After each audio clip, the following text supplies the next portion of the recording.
Hi, everyone. Thank you for coming to today's webinar, The Intelligent Auditor Empowered by AI and Your Ultimate Problem Solver Using AI. Your presenters today are Andre Simola and Michael Papanis. Michael is an Omnex consultant and senior manufacturing operations professional with an expertise in Six Sigma, lean manufacturing and process improvement, a certified black belt and co-holder in Lean Six Sigma patent. He's completed a major automotive OEM leadership program and lead international training projects across Asia and Australia. Andre is a consultant with global experience across automotive, aerospace, high-tech, medical, and electronics industries. A certified lead auditor in IATF 16946, ISO 9001, and VDA 6.3 and 6.5 credentials. He specializes in quality management, international program leadership, and expertise web QMS implementation for global clients. If you have any questions throughout the webinar, I kindly ask you to type them in the chat box and we will address them as many as we can at the end of the webinar. Now, without further ado, please welcome Michael and Andre. Good morning, Andre Samuel speaking. Good morning or good afternoon, all of the team members attending to our webinar today.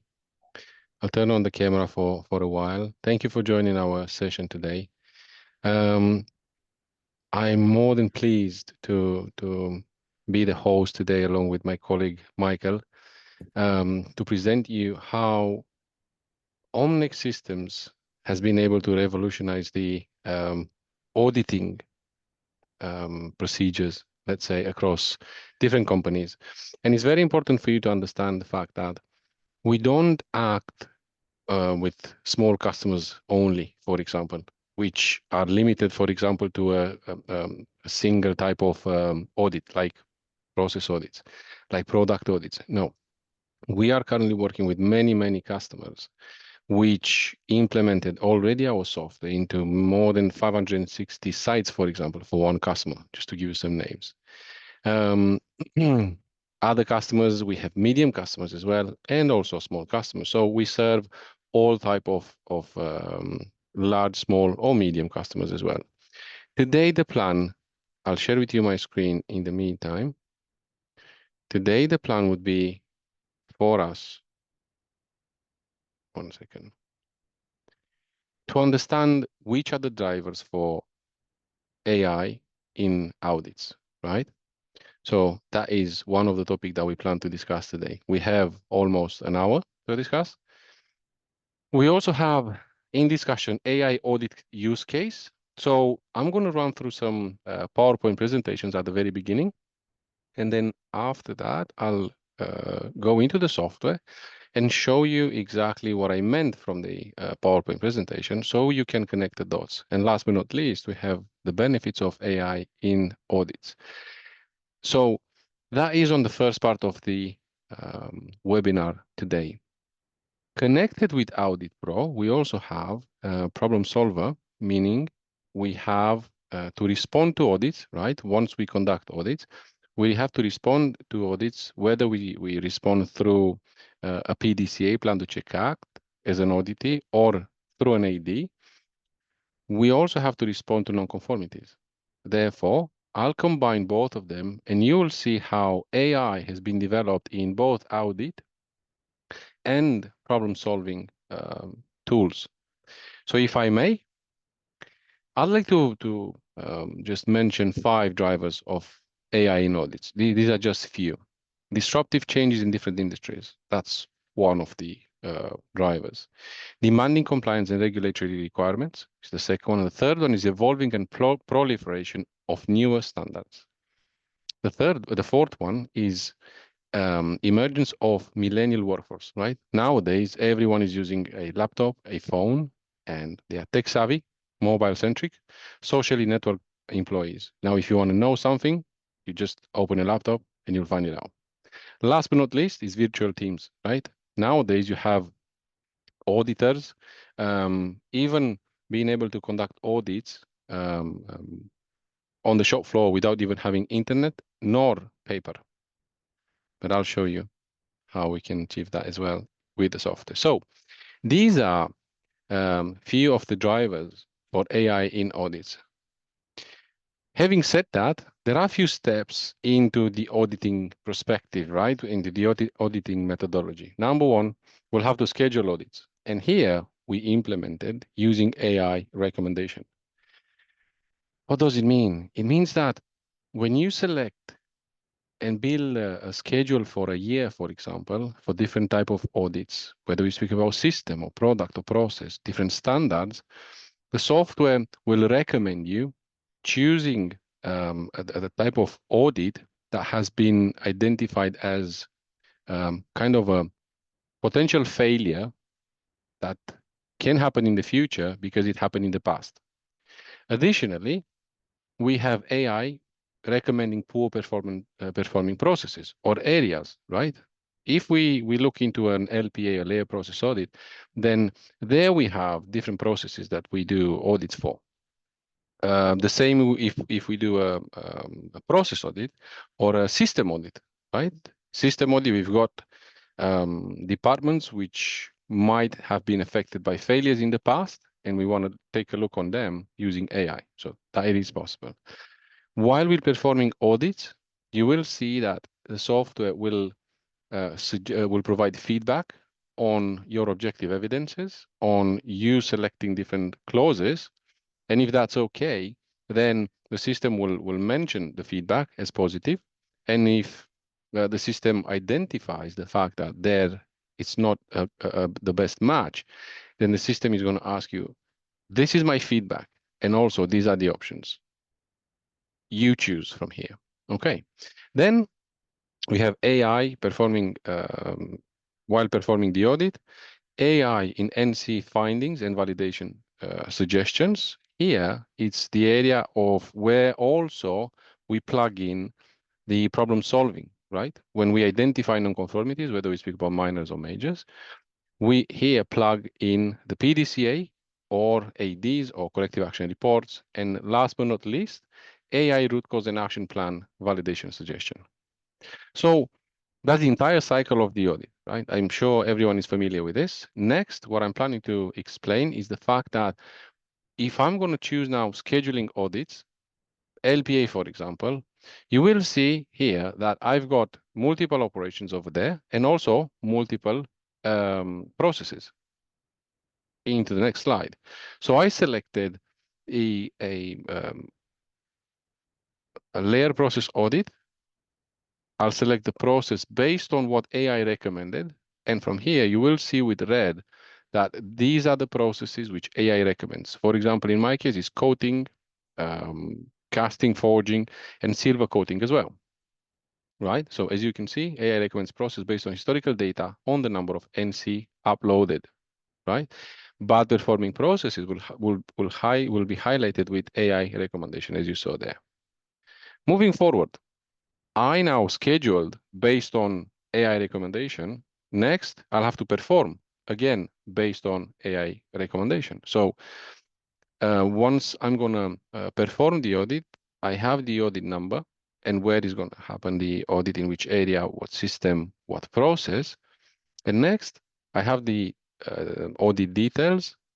I'll have to define the agenda. So when I'm going to choose the process again over into the auditing agenda, you can see that the system again recommends which processes should be taken with priority based on previous data. I now have the audit in place. I'm conducting the audit. I'm going to go through all of the checkpoints or checklists, right? We've got the checklist with called IATF, for example. And inside of the IATF checklist, I've got different checkpoints, right? Folder and then the questions. So once I'm going to identify non-conformities, and I'm going to define over here, you can see non-conformity, the process to ensure the evaluation and implementation of the CSR is not fully effective, I will be able to put my objective evidence. And as well, I'm going to be able to populate all the information related to the audit, which clause, what type of non-conformity, who's going to be the responsible. And at the end, based on previous data, I will be able to say validate. And then if based on, again, on previous data, because the system builds data inside of it, the system will recommend with red rectangles over here, you can see that this objective evidence doesn't really match with the nonconformity. So you have a button over there saying, oh, what recommendation? Number one is going to provide the feedback. Number two is going to provide the recommendation. Where we have matching between nonconformity, objective evidence, and all of these items, you will see that also nonconformity category can be highlighted. I'll show you that in the future. So, as you can see over here, our objective evidence didn't match with the nonconformity. So what I did, first I validated the OBAT validation. I use the OBAT validation. And next, I have over here the OBAT recommendation.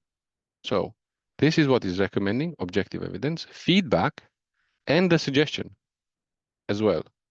And again, it is not only for a specific field. It's for all content inside of your audit nonconformity report. Last but not least, I also have the ability to see a summary based on the validation report. Last but not least, again, over here, so I now schedule the audit. I perform the audit, and I'm now acting as an auditee.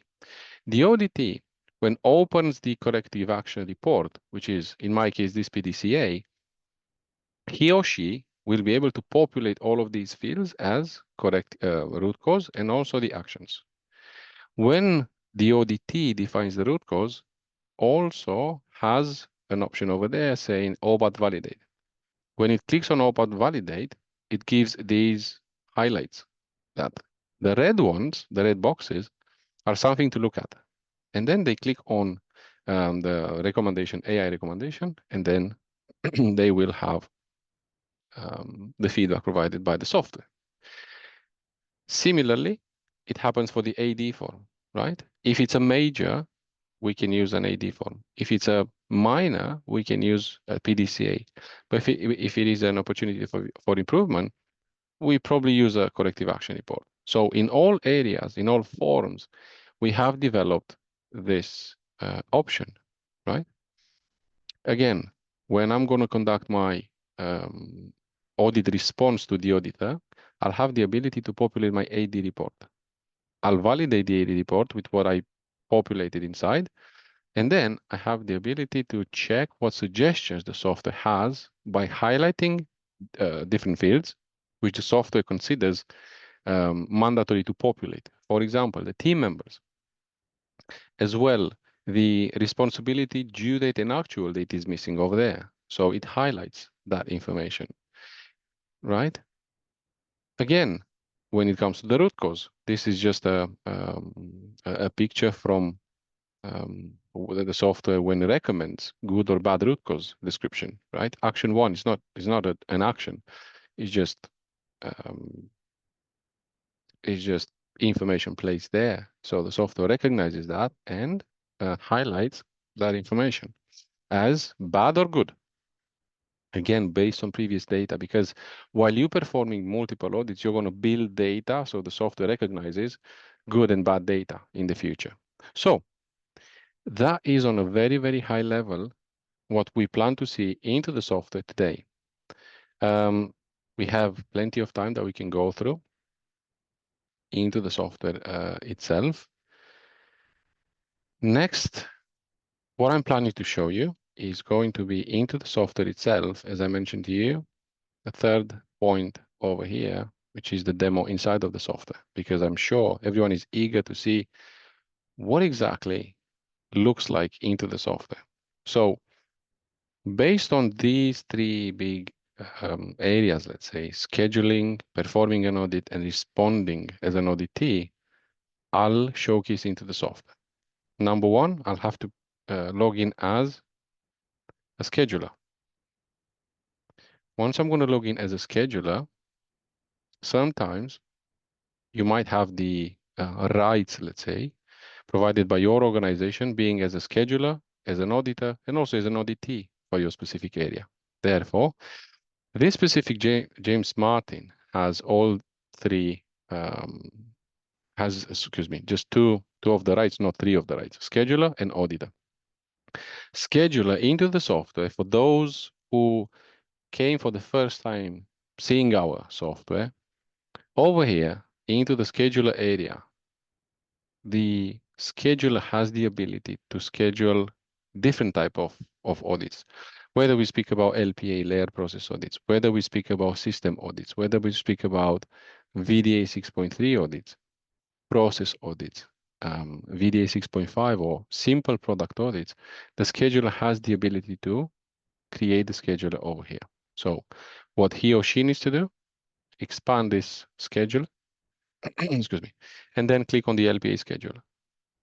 Obviously, on the background, we did the entire setup of the software to make sure I'll have identified sites so we can conduct audits in multiple sites.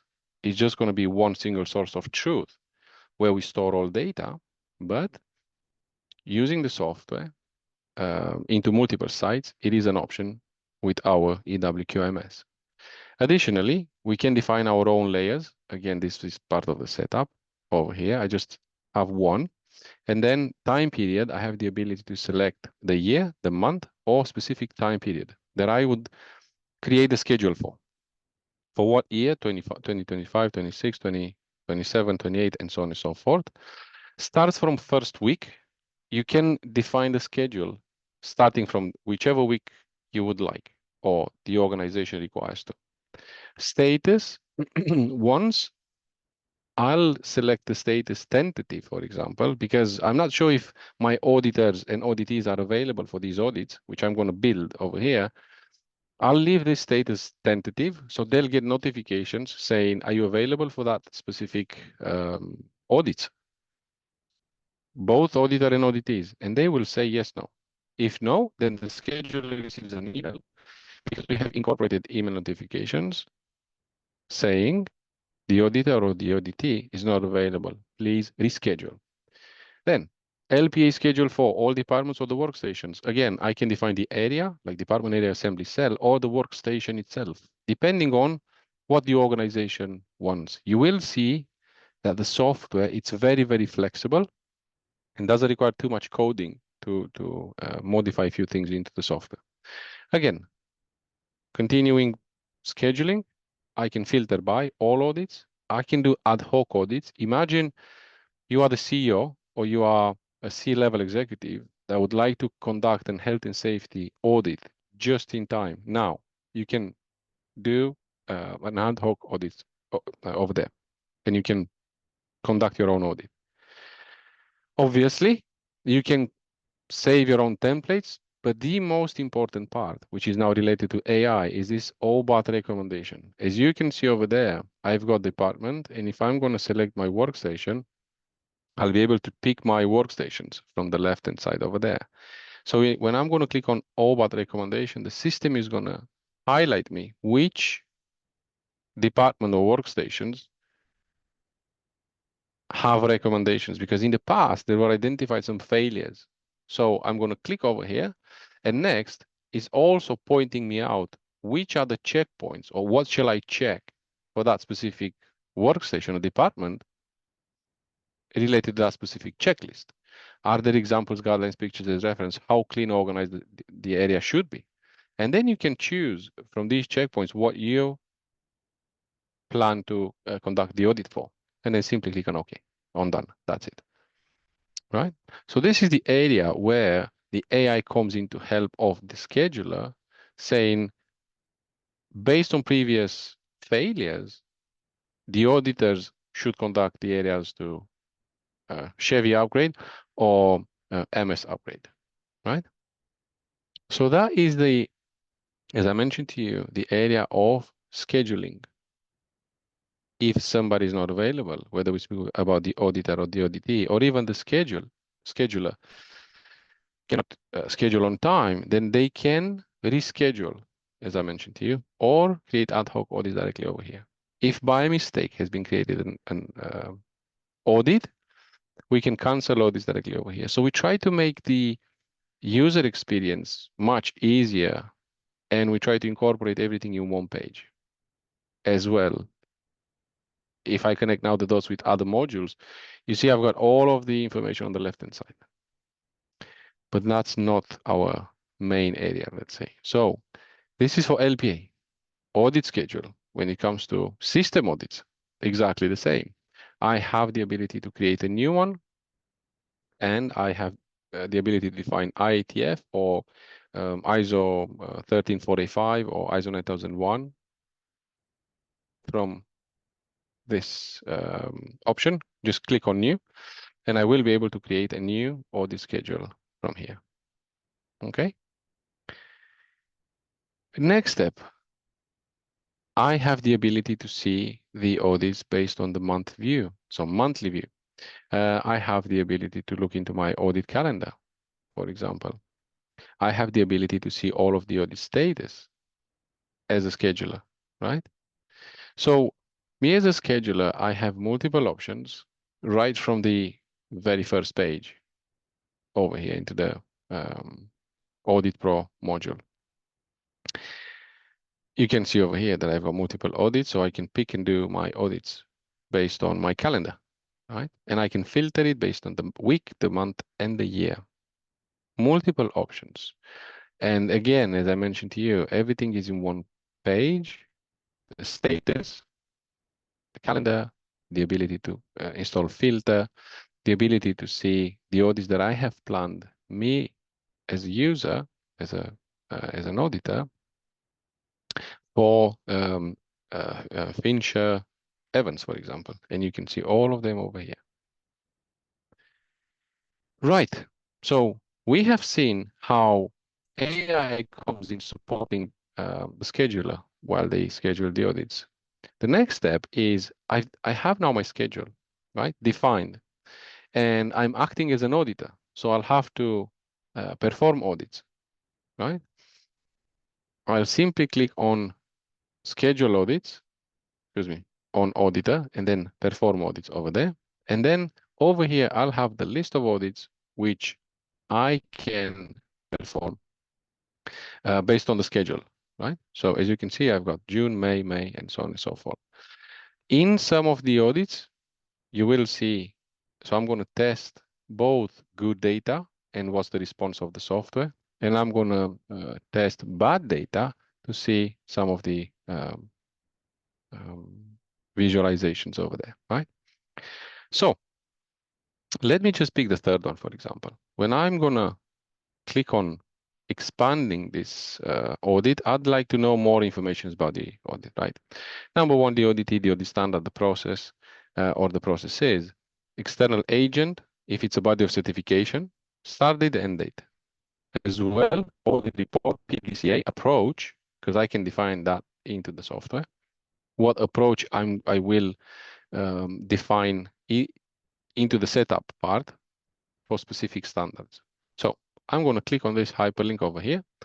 And once I'm going to click on the hyperlink, it's going to show up the audit details, right? Because I'm acting now as an auditor. So I'm conducting this audit. What's the numbers? 232. Again, I've got the audit details information, the site internal, the auditee, the corporate, the audit standards, IATF 6949. When it starts, when it finishes, who's the lead auditor? It's myself, James Martin over there. Who's the auditee contact person? Steve Edward, right? Co-auditor, I can add co-auditors as well. So I can certify the co-auditors as becoming as lead auditors, right? Using my software, because I can track who was part of which audit, and I can have the auditor certification as well added into the software. Corrective action approach, again, this is a setup that's done. Shift details, when it starts, when it finishes, right? I have the ability to add directly over here the non-conformities, but I also have the ability to go and conduct my audit based on the checklist, right? Because I need to go when I do an audit, for example, for quality. based on IATF, I'll have to look into the first, let's say, KPIs, what KPIs quality has. So, and then I'm going to ask questions related to KPIs from IATF standard. That's going to be the form that's going to send me to these questions. So now let's say I identified a nonconformity. Let's say this one, right? I conducted my audit and I identified a nonconformity for clause number 4, context of the organization. So I'm going to go and click on this nonconformity. As you can see over here, I have the ability to raise an NC, right? Let me just move this back. I have the ability to upload a new NC. Like currently I've got this data over here. So what do I have to do? When I'm going to conduct an audit and I find a nonconformity, first of all, I have to put the problem description, right? What's the nonconformity? Problem solving not fully effective, right? What's the objective evidence? FMEA and control plan for product PXYZ. I did this on purpose to show you that something is wrong. And I'm going to use my OBAT to validate that something is wrong. That's why on purpose we left FMEA and control plan for product PXYZ is there.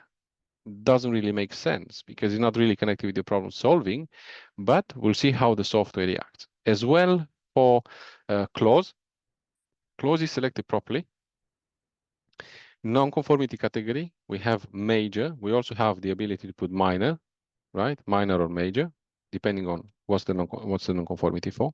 Responsibility, who's going to be the responsible user, the champion, let's say for this. Requested by myself, J.S. Martin. Failure category, I have the ability to define the failure category, whether it is quality, whether it is logistics, whether it is I don't know, product feature or fit and function. I can do that. Department, where that has been generated. The process itself, where into the process has been generated. I'll populate all these informations and you can see some mandatory items or areas like NC category, responsibility, and which ones are not with asterisks. That means these fields are not mandatory. So I populated the entire nonconformity form over here. So next, what I'll have to do is act and check my NC if I defined all the fields correctly. Now, based on the information that has been inputted in the past into the software, it shows me this is a problem, and also that's a problem. Other than that, it's all good. So if I'm going to choose this NC category, let's say, problem solving not fully effective, it's not really a major, it's more of a minor, right? So because I trained the software in identifying problem solving not fully effective in the past was a minor and a minor again. And now I realize this has been identified as a major. Then when I select OBAT recommendation, the software is going to say number 1, category, major. Feedback, the recommended category is a minor, it's not a major. Okay, suggestion, you can put a minor. Also, like any other AI engine, it's not 1000% accurate. So it's also saying over here, this content generated by AI and may not always be accurate. Please verifying any critical information independently. But based on the previous data, the software is recommending, providing feedback, and suggesting what should be the change. Last but not least, I'll put minor over there, and you can see it gives me the ability to say change, right?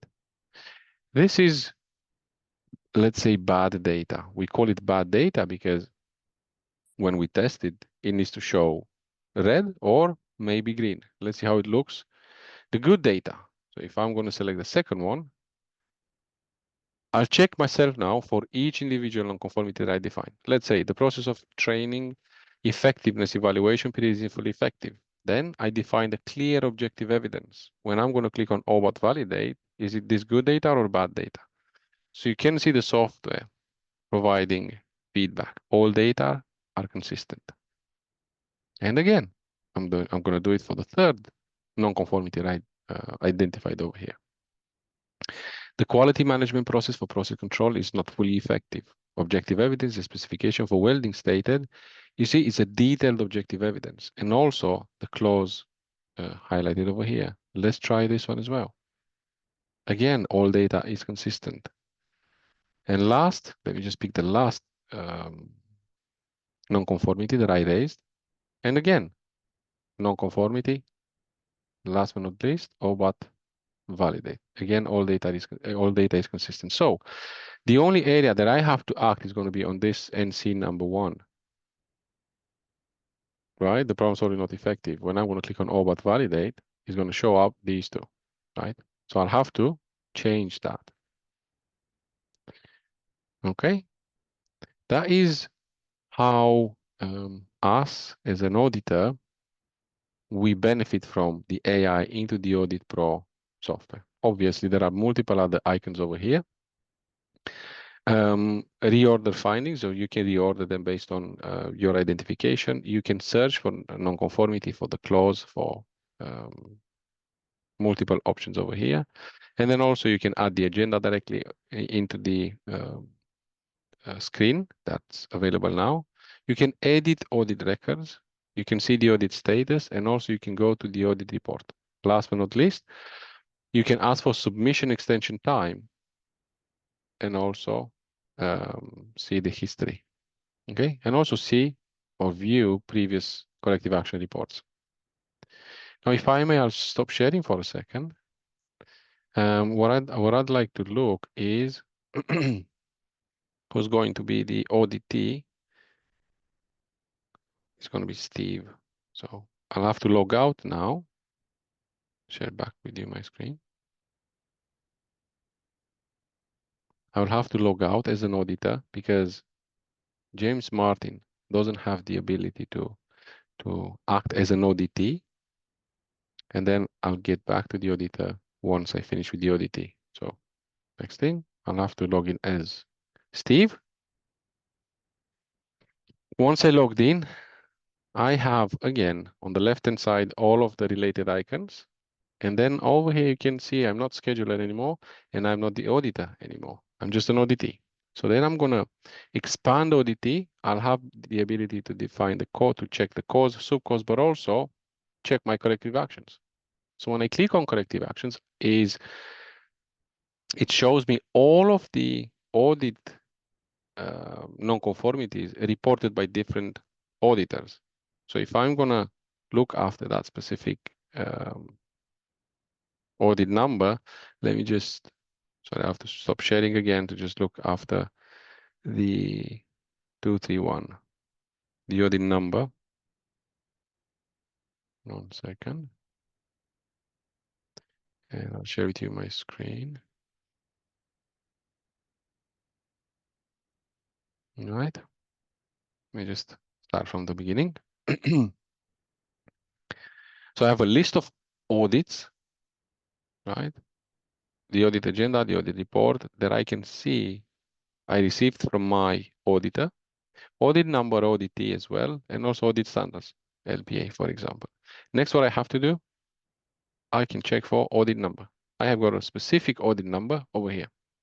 So this has been performed by James Martin over there, right? As an auditor. Now I'm the auditee. What I can do, again, I'll be able to click on this specific hyperlink, and it's going to take me to the corrective action response. Here, it's either PDCA or AD, depending on how the organization advised Omnex to do the setup, right? So I've got the audit number. I've got the audit non-conformities, non-conformity 1, 2, 3, 4, and 5, right? The ones that the non-conformities reported by the auditor are also available for the auditee over here. So then, what the auditee must do. Number one is going to be to add the reason or the root cause over here, right? Do the 5Y, add the root cause, detection, and occurrence into this cell, right? The actions over here related to that specific root cause. But the nice thing where the software comes in to help along with the AI for the ODT is the fact that, right, I've done my 5 whys, but is that the right 5 why that I did? And also the conclusion or the root cause. So what I'm going to do, I'm going to click on OBAT validate. Once I click on OBAT validate, it's going to highlight me, number one, either, is this okay? No color? Yes. Is it a possible, is it there a probability to have something not right or correct? Maybe. Red, is it something wrong? Yes. So I have this recommendation. When I'm going to click on the recommendation, again, it's going to give me that ability, like you have seen in the auditor page, that I have the option to look into the feedback. Number one, recommendation, redefinition as well. As you can see, the cause of occurrence is not consistent with the non-conformance, or the number, the 5Y occurrence-related keywords appear in the text, right? And then also, if they got suggestions or they don't have suggestions, it's going to tell you, sorry, I don't have any recommendations to offer, right? For that. And as well, I saw for something what's wrong. Now I'll see for something that the software is not sure if it's connected to the root cause or not, to the 5Y, excuse me. Because we have found a software version that is suitable and friendly to the current data migration, is that the redefinition, right? Now the feedback, the pair is going to give you the feedback and also the suggestion where it has the suggestion, okay? And as well, excuse me, let me just go back into that specific audit number.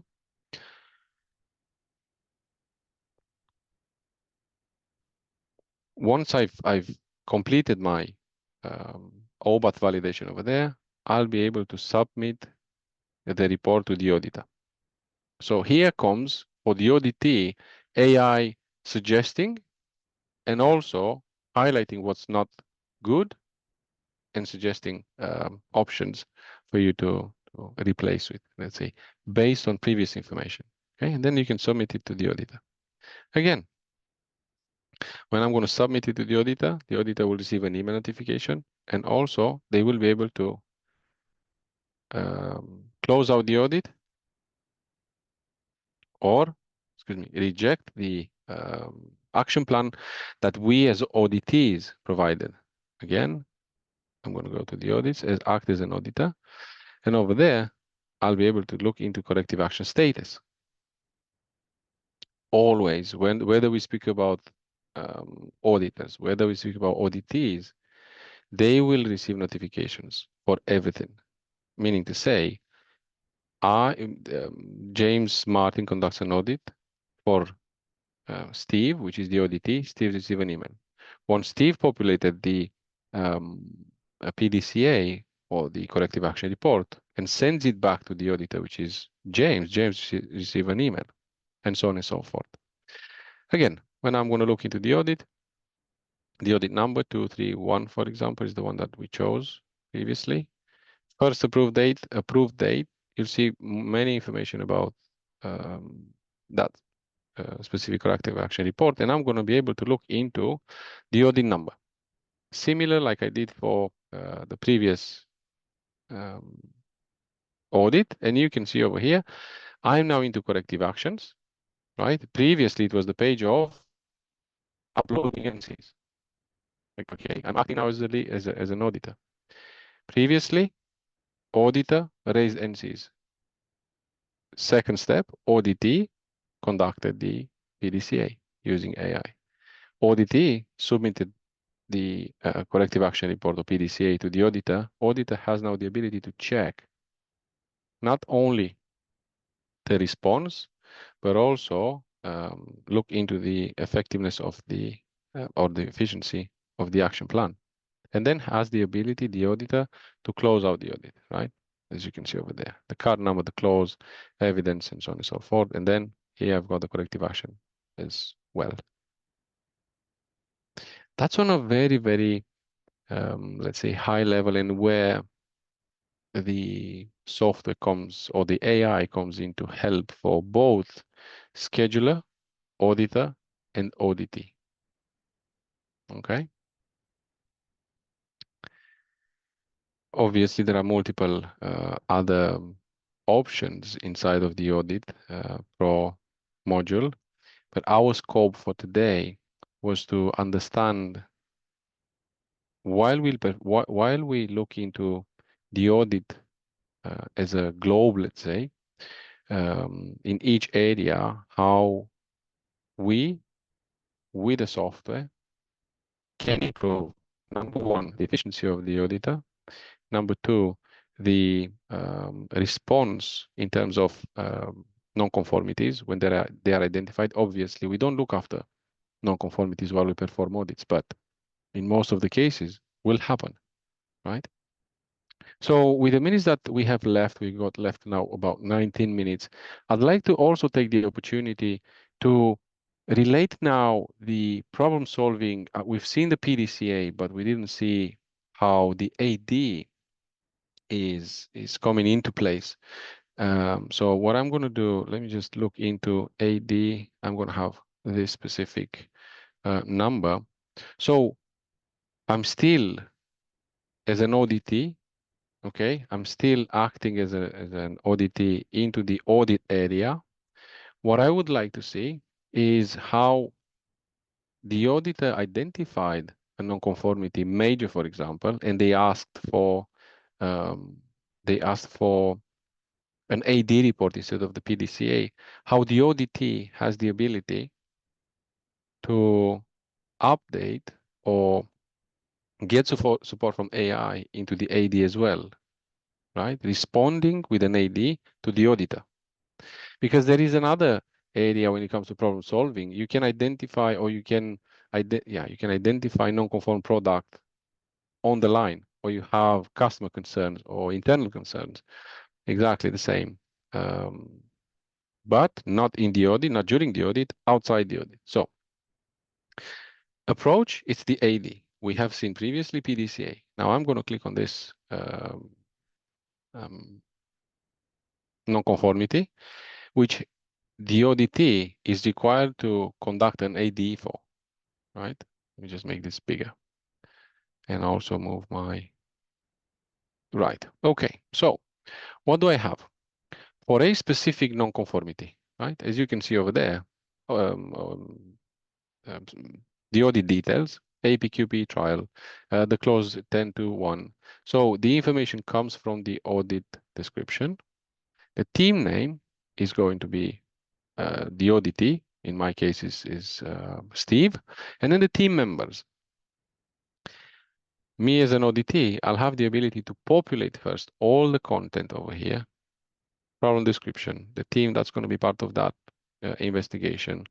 Again, problem description by the auditee, date effective, all the information is related to the action plan over there. And last but not least, I'm going to ask the AI to validate my content that I placed initially. So I'm going to click on the AI validate, and then the software will highlight in red different fields, providing the option of giving suggestions. So for example, into this specific area, let's start from the beginning. Team member. I've got 5 team members over here, but when I'm going to click on suggestion, you will see that the team member department is not identified. What does it mean? It means that these members might not be part of a multidisciplinary team. They are from different departments, but still the software cannot identify which department. So it's going to highlight that information. Additionally, responsibility. So again, we define actions, but who's going to be doing them? It is Friday, 4 p.m. We want to just, I don't know, finish work today, but we forget responsibility. The software will highlight that we forgot the responsibility. So you can see responsibility value is missing, quality alerting process containment as well is missing, right? So it also provides suggestions over there. Additionally, the same I'll be able to see for the root cause description. You see, it's contribution 0%, which it means is not updated. As well, the responsibility for permanent corrective actions. Initially, we had for the containment actions. Verification date is missing. Again, when I'm going to click on suggestion, the software is going to suggest me that information. The same for responsibility into permanent corrective actions over there. Then last but not least, congratulating the team is nothing over there. So we say always we have to congratulate the team, right? When they do outstanding job, and not only, right? So that is how we interconnect the AuditPro module with problem-solving tools as well, right? We schedule the audits, we conduct them, and then we identify nonconformities. To the nonconformities, the auditee must reply with an action plan. And here comes the interconnection. PDCA, right? Plan to check act or AD report or L0 different formats, corrective action reports, becomes incorporated into the AuditPro as audit response. I'll take just one more example, but now from a perspective of the problem solver as an individual module, right? What's the difference between problem solving tool that I have available in AuditPro and the problem solver module itself is the fact that problem solving tools in AuditPro is a connection for findings, right? While problem solving module as a different module is related to customer concerns, internal concerns, health and safety issues, product issues, all type of issues. So I'm cautious about the time. We also have 13 more minutes. So one second, I'll look into logging in as a problem solver coordinator, or how I like to call them, champion. So one second.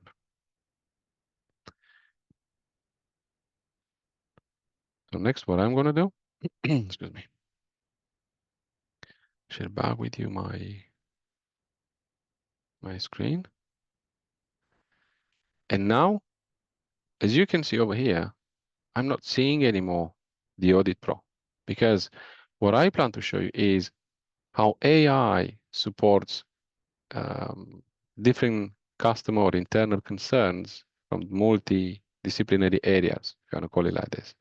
So I'm now logged in as Belcam. Previously, I've been as Steve or Martin. So what I have to do, I'll have to look into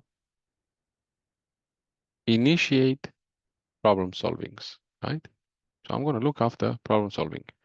Now, I'll have to look for a specific problem solving number, which is this number. Again, I can look after concern number, title, multiple options over here.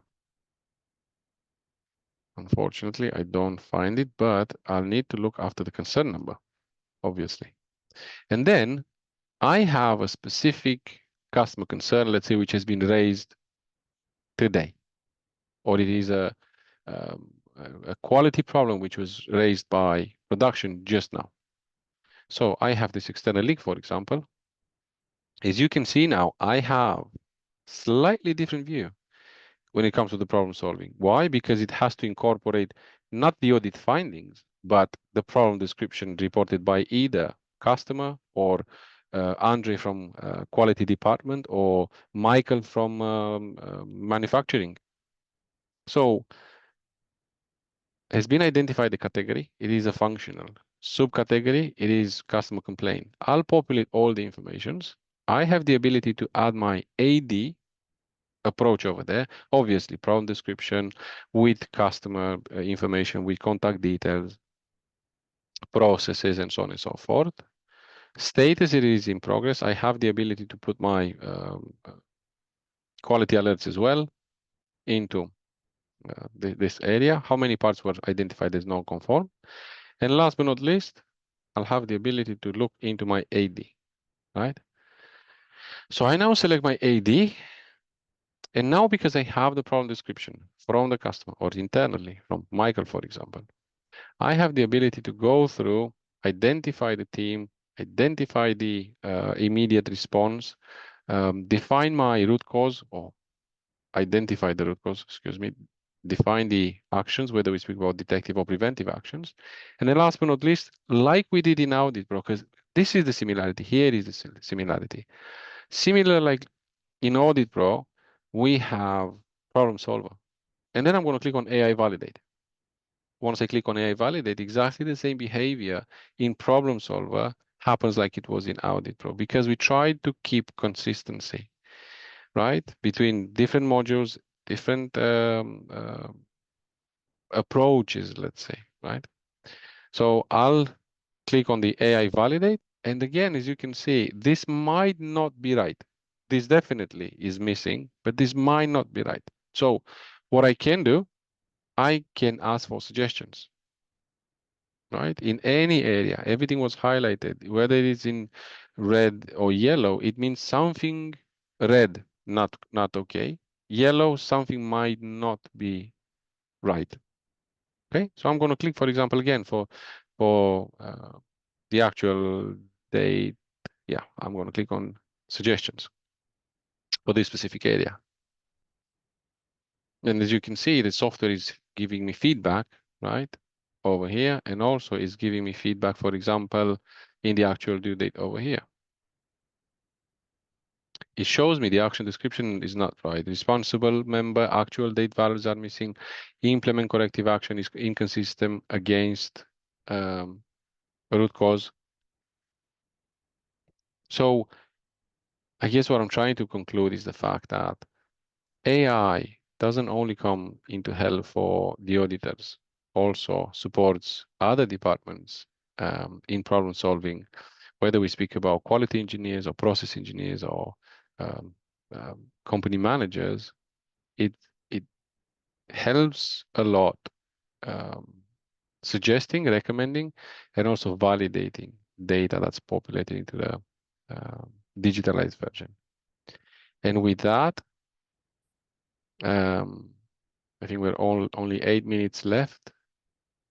Last but not least, I populated my AD. I verified. I asked my AI to validate, and then I can submit the AD report to the customer or to Michael, which is the manufacturing manager, or to whoever asked me for this AD report. With that, I'd like to thank you for your time. Thank you for your attention. I hope you enjoyed the webinar. I'll stop sharing now, and we keep 7 minutes for Q&A. Let me see if there are any questions. Right. Steve, thank you very much for your questions. Number one question, will an OEM be able to receive responses from the first, second, third party suppliers to their NC issue directly into the OEM software? Will these suppliers need to purchase this software? I'm trying to understand the question. So correct me if I'm wrong. Your question is, you are the OEM. You have several suppliers and you raise non-conformities during audit or just non-conformities to your suppliers. Are they able to receive notifications? If that's the question, then the answer is yes. The only mention that I have to make is whoever needs to respond to your non-conformities, let's say, or to your call to action, will have to have access into the software. Okay. Can the owner create their own audits based on business interests rather than just standards? Of course, is the system supplied with all clauses inputted into the database? Yes. So here it's kind of a two-way, one question, but it's kind of two questions. Let me just try to answer them both. Number one, you can import your own questions. You can define your own questions. That here comes where I mentioned to you about the flexibility of the software. We have the ability to import Excel. with your own questions into the software. You can define your own standards if you want. And also, if you have, if you require, for example, IATF ISO 9001 and 13485 into the software, we can provide you that without any problem. Additionally, if you have LPA checklists and you want to import them, we can do that from Excel. Last but not least, if you want to define your own specific questions, right, specifically for your area, we can do that into the software. Okay, it's called checklists and checkpoints, and there are only 2 questions. If there are no other questions, I can show you that into the software. Thank you, Steve. So we also have 5 more minutes. I'd like to show you that.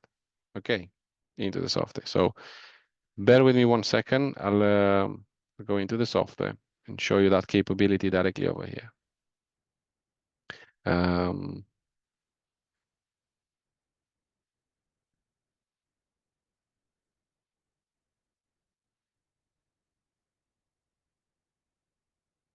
All right, so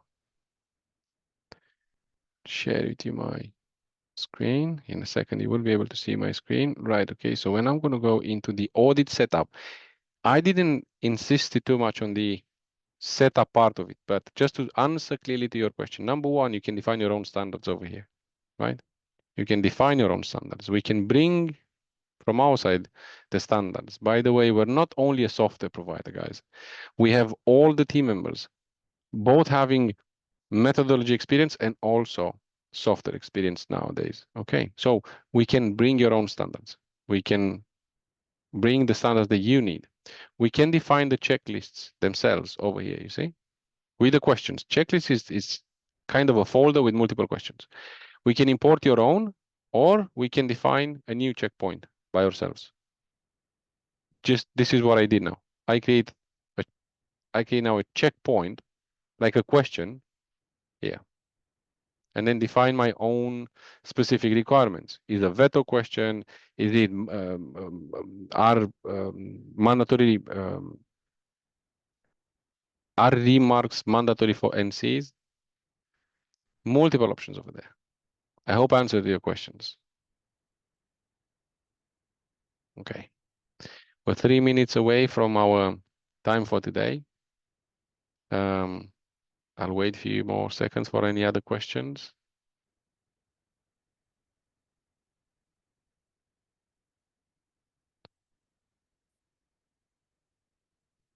Yes, can do. Yeah,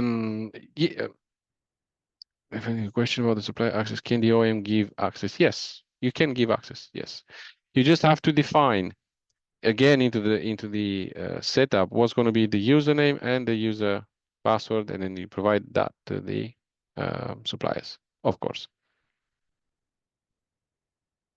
Okay.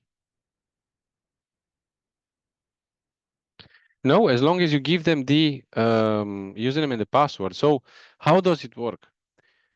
Let's say you are the OEM and you want to go with the software. You're going to get, we work on concurrent licenses, right? And you say, I'd like to purchase 50 concurrent licenses. 25 used internally, 25 used by your suppliers. You can give these 25 to your suppliers, still owned by you, but the access to the software, you can create 25 users, for example, 25 suppliers or 50. It's up to you. I'm very glad you had questions. Thank you again for the questions, Steve Mott. And with that, I think we came to an end. Thank you very much. Have a wonderful rest of the day. Thank you. Michael, do you want to add anything at the end? No, just great job taking us through that and showing the connections and the interconnections among those modules and being able to see what 8D can do. And nice job, and thanks everyone for coming today. And thanks for the questions. Yes. Thank you. It is a pleasure to present always along with my colleague, Michael. Thank you, Michael. I just listened in, so well done. I know, but you've been super there. I know that. Thank you very much, team. Thank you. Appreciate it. Have a good rest of the day. Bye for now. Bye now. Bye-bye.